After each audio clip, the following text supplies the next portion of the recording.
kawali po. Magluto ako ng inampalayang manok. 2 tablespoon na mantika. Ilingin po ng konti. Kaya 5 pirasong bawang na didikdik. Hintayin lang po magbago ang kulay.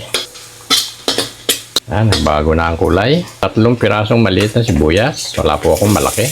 Kung meron po kayong malaki, kahit na 1 piraso, kung medium, 2 piraso. 2 piraso. Hintayin lang magbago ang kulay. Habang nihintay magbago ang kulay, pwede na isama itong luya. Itong luya, ganito lang po karami. Higit isang ganito na lalaki ng daliri. Para magkaroon lang ng pitik sa sabaw. Nag-change na ang color ng sibuyas. Ilagay na po ang 8 pirasong kamatis. Yung kamatis ko pong nabili, maliit lang.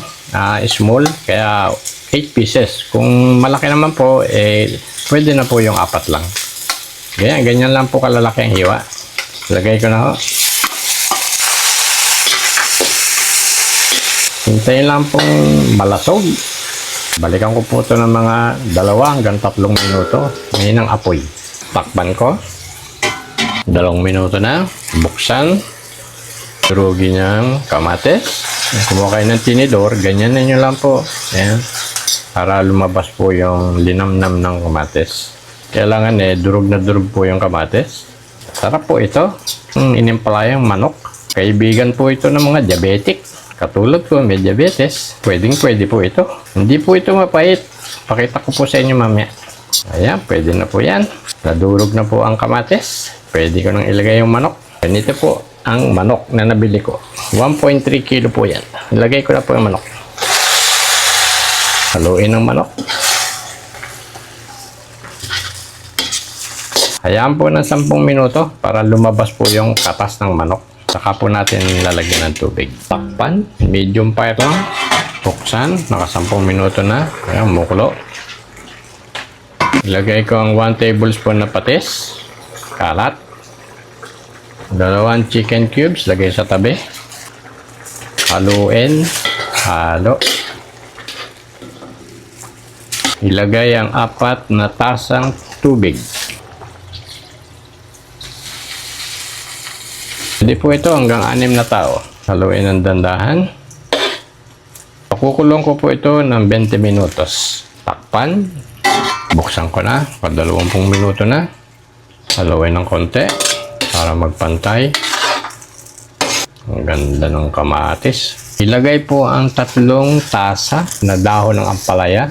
Ilagay lang po sa paligid. Ito pong dahon ng ampalaya, pag hinugasan nyo, iwasan nyo pong ma-break yung mga dahon. Ibig sabihin, mapiga para hindi po pumait.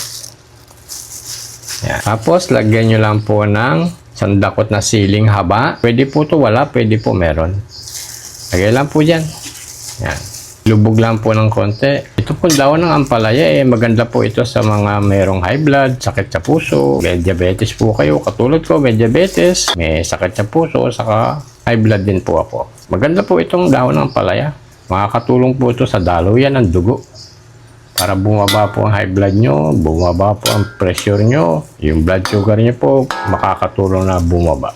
Patayin, takpan ng 2 minuto para hindi po pumait.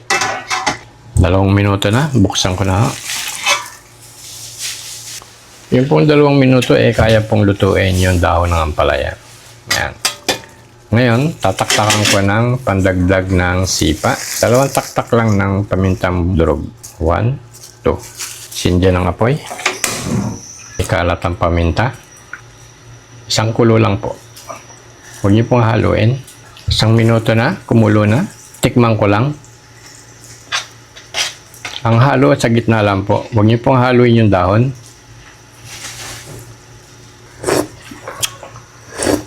Wala pong pait. Ang pait lang po pitik lang po. Yun lang po ang pait.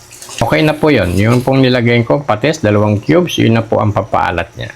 Marami pong salamat. Kung sino po ang gustong sumubok po. Ayan po ang manok.